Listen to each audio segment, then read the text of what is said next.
হরিশ্চন্দ্র ঘাট বেনারস, এই জায়গাটাতেই শিবানন্দ দাদুকে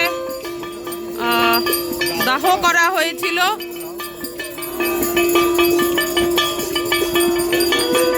লাস্ট ইয়ার 5th মে 3rd মেতে শিবানন্দ দাদু দেহ রেখেছিলেন 2025-এ।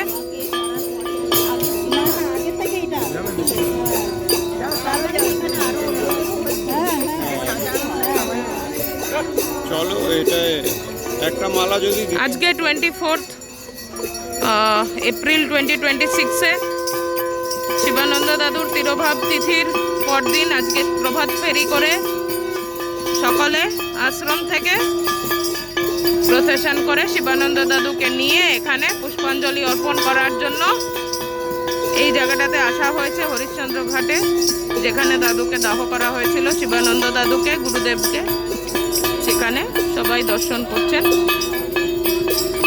পুষ্পাঞ্জলি দেওয়া হবে এখানে।